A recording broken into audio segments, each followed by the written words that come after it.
Welcome to Trucks.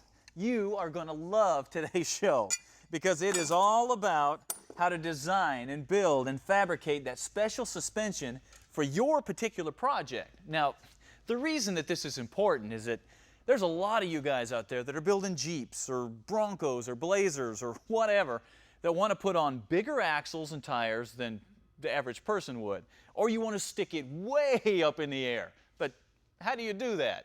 There's no kits out there, are there? No, there's no kits, but there are parts, and you need to make them fit. And that's the fun part. Now, most of you know that on the Sergeant Rock project, I am planning to stuff underneath here these huge 2.5-ton Rockwell axles that I got from an Army surplus place. Now, the suspension that I want to put on here still needs to have kind of an old school military feel. So I'm definitely going to put it on leaf springs. But those leaf springs need to be able to handle those axles and handle those tires and handle the huge engine that's going in here, which of course you haven't seen yet. So what do? Well, you head back to the military place. When I got those axles from Memphis Equipment, well, that's not all I got. I also got most of the components to go with them. Take a look at this. These are frame brackets, these are shackles, and these are used. Pulled these right off of trucks out there in the yard. But there is nothing wrong with these. All you gotta do is clean them up, and they will be perfect. And they've got the look that I'm after too.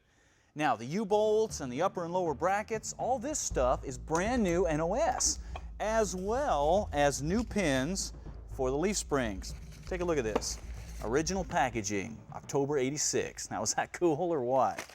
Now, the leaf springs, those are also new. You got the bushings in them, and these are for the front of a 1.5 deuce military truck. Yeah, these are going to be stiff. There's not going to be much flex coming out of these. But then again, I probably won't have to worry about axle wrap either.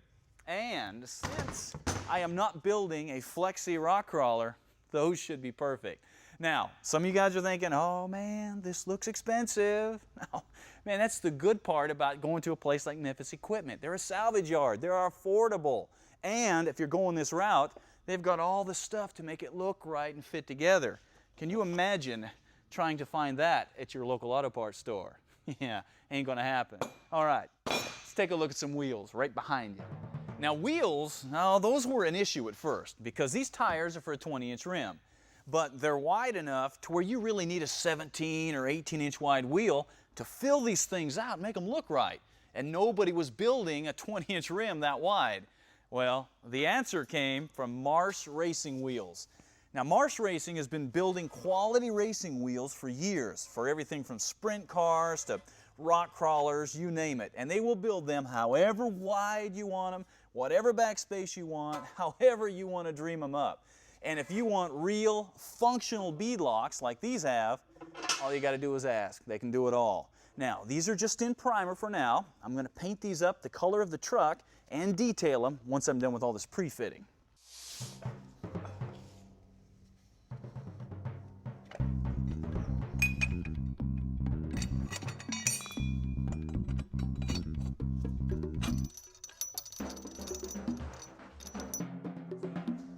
Come on, Scott.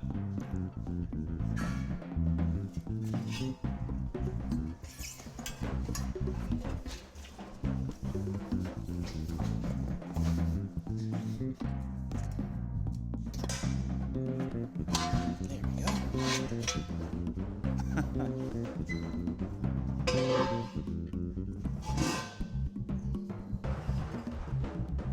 we go.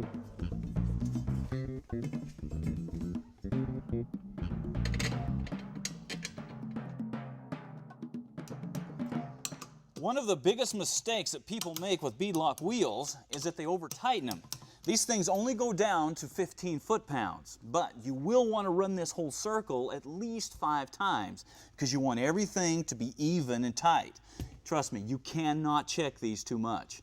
Now, speaking of checking, most real beadlock wheels are not DOT approved. So if you're going to drive these things on the street, you need to check with the manufacturer of your wheel and see if they're DOT approved.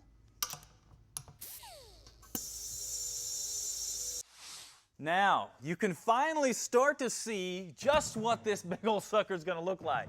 Move on back there. Take a look at this. Is this cool or what? Man, I told you this was going to be huge.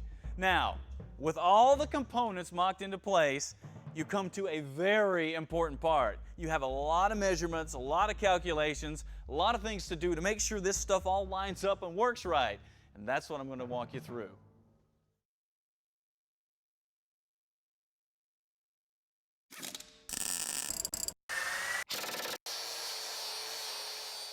Welcome back to Trucks. Today, size matters because I'm putting big tires on big axles, building a huge truck, and showing you what's legal and illegal in terms of hydraulic steering and bead locks and bumper height, that kind of stuff. But there's more to it than that. No, the main purpose of this project today is to show you how to fit any kind of axle under any kind of truck. So, let's get back to it. First, square up the truck to make sure it's sitting level and even, front and rear. Then measure your frame width in the back and the front where your spring hangers are going to mount. Now this is really important since most frames get narrower at the front of the truck, especially these old ones. Next, square up the new axles and wheels under the truck and set the truck to its new ride height.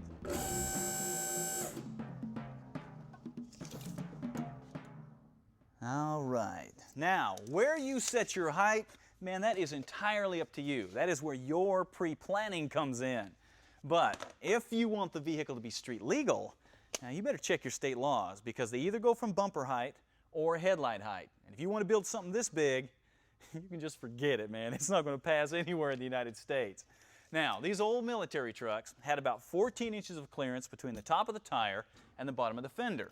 So I'm going to keep roughly that same number so everything looks in proportion, just a lot bigger. Now also, when you're coming up with this number, make sure you factor in spring sag, the amount that those springs are going to sag when you put the weight of the truck back down on it. And how much those springs are going to sag is going to depend on the weight of the truck and the capacity of those springs. So you need to know these things before you start. All right, with everything centered up and ready to go, you can see that we have got a little problem. This frame is too short here in the front. But wait a minute, it's not that big a deal. Now all you got to do is extend the frame out so you have a place to mount this front spring hanger. And we're going to do that with this super strong 2x4 square tubing.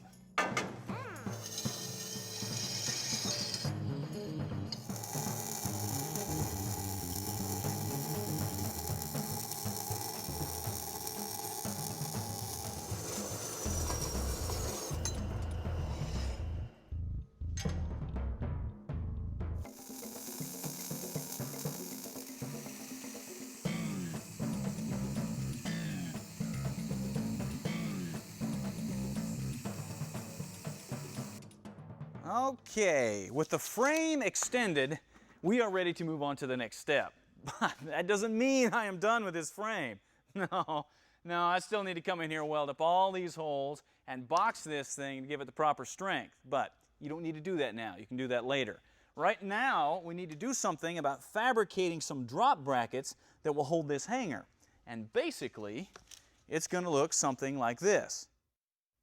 Now, the stock that I'm going to use is this 3x3 square tubing with a 1/4 inch wall. Yeah, this is some heavy-duty stuff. It's actually stronger than I need, but like I keep telling you, if you overbuild it for strength now, you won't have to worry about fixing it on the trail later on.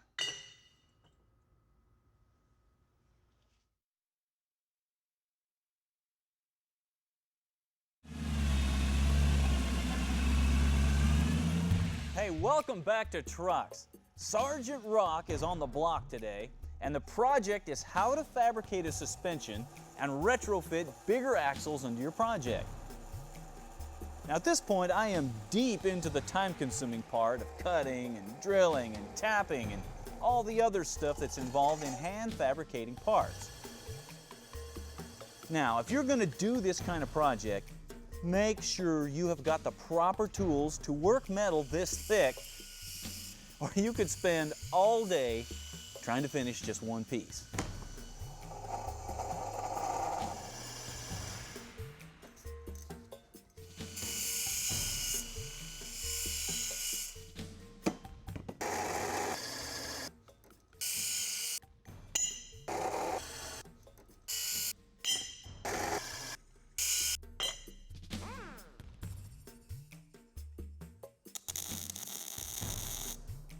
Okay, once you're done fabricating your frame drops, clamp them into the proper place utilizing all those measurements that you've been taking.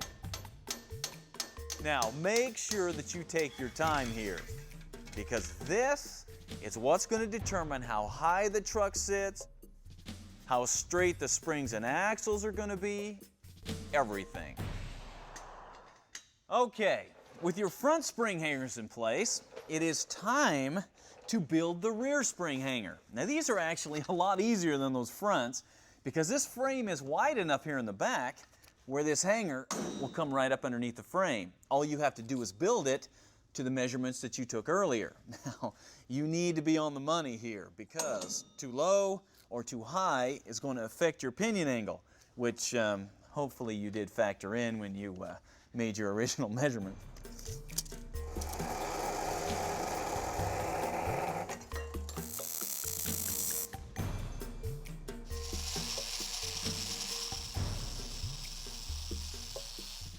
All right, with your brackets built, just clamp them into place in the proper position and check the fit of your leaf springs. Now, if anything is binding up or out of whack, now is the time to fix it and adjust it.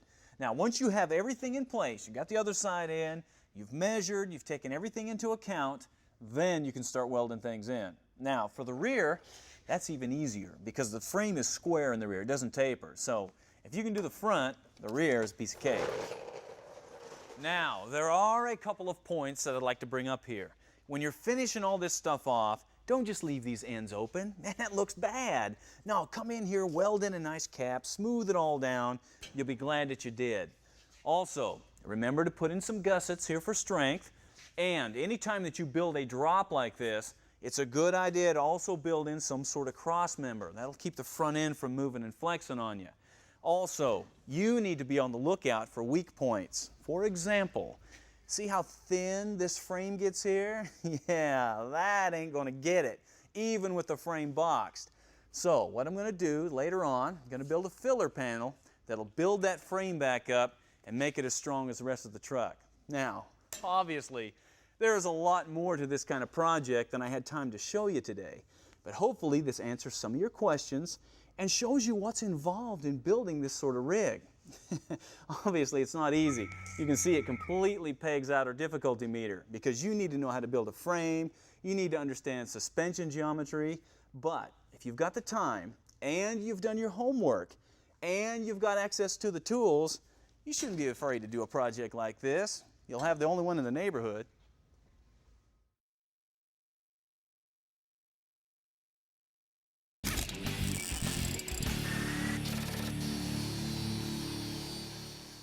When the time comes to rebuild a typical gasoline engine, that means you need to take it out of the vehicle and take it apart, take it down to the machine shop, have them bore it out, and then you start putting it back together. Well, that's not the case with these big rig diesels. No, downtime means lost money. So they need to be able to rebuild these things in the truck and no trips to the machine shop. Now, I know you're thinking, that's impossible. No, not if you know how it works. How It Works is brought to you by Wyotech. All right, guys, here's the deal. We have an engine mocked up like it would be in a big rig. Needs an overhaul. Let's walk the viewers through it. All right, as we can kind of tell, we've already had the valve covers removed, the Jake brake, the rocker boxes, crossheads, push tubes, all Typical those things. disassembly. Exactly, and now we've got the head removed on the back two cylinders on this Cummins engine. Now, this can all be done in the truck very simply. It sure can. Okay. Now we come to the area that makes this engine very unique. Have a sleeve inside the block. Exactly. Of course, the piston goes down inside there. To get the piston out, we just unbolt it from the crank, where Keith is down there slumbering, and he pushes it up to us. All right, thank you, Keith. All right, with the piston out, now what? The next step is to take this tool to get the cylinder out of there. We really do need to use these tools. There's a couple different kinds of press fits in those liners, and we can get them out, but it certainly is good to have. It's all about the tool, isn't it? Sure is. So that's just pressed in there. It really has got a press fit right at the top of it, so we need the tool. So once we've got it past the press fit, And there's your cylinder. there's the liner. And that's what keeps you from having to take this thing down to a machine shop, have it bored out. Exactly. I mean, we're all set. We don't have to do any of that. We don't have to take out of the frame to be able to do it. We got a cylinder right here. You just slide in a new one. We sure do. We just Now, slide on it those on in there. kits, does it come with the piston, the liner, the whole bit? It does. The packing, the rings, everything is all set for us. That's in it, the just kit. drops in. Sure does. All right. Then, of course, you follow it with the new piston. Sure do. New pistons, And hopefully, new rings. oh yeah, piston with rings. That's always nice. Are you ready, Keith? Yeah, got it. They're coming to you. Here we go. There you go. And that's it? That's it. We're ready. Head bolts down on there, holds it in. It does hold it down. You just have to do it Five more times. Okay. Now, once you have an engine rebuilt like this, is it as good as new? Absolutely. We're all set. We got brand new rings, brand new cylinders. If you want to put heads on, injectors in, we are ready to roll again just like it was brand new. Is there ever a time that you have to pull the engine out of the truck There to do work is. to it? If we have a problem with that crankshaft, bearing-wise or anything, we sure do. We have to pull it out of there and turn it over. But other than that, everything done right in frame. So how's the crank look down there, Keith? You still awake? I'm still there, and it looks mighty fine. Okay. Then you just reassemble it and you're done. We sure do. We're ready to roll. So the next time you're wondering what it takes to build one of these things and how they keep these big trucks on the road, now you know how it works. And you are sleeping down there. We need you to sleep. You sleep down there. You know, sometimes it's the simple, cheap, easy stuff that makes the big difference in your truck. For example, LMC Truck has got these Euro-style headlights for almost every model of truck ever made, from square headlight to round bulbs. Now, they feature an H4 halogen bulb, special reflector, special lens, which makes these far superior to your stock bulbs. And all you have to do is call up LMC Truck and order you a pair. Everybody knows that one of the biggest changes you can make to improve the look of your truck is in a custom set of wheels. But what if you're driving a dually? Yeah, custom wheels get kind of scarce and expensive. Well, Bullet has got these polished stainless steel covers for those of you that are driving a dually. Now these pop right over the wheel, over the lug nuts, over the cap, to basically give you a custom look without the custom price. These are pretty much a fancy hubcap for your dually. It doesn't get much easier or simpler than that. Except in the case of a performance tuner for your engine, like this one from Super Chips.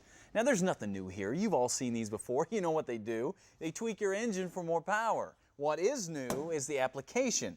Super Chips now has these for the 05 Ford Power Stroke engines. So if you've got one of those, this is a pretty good idea.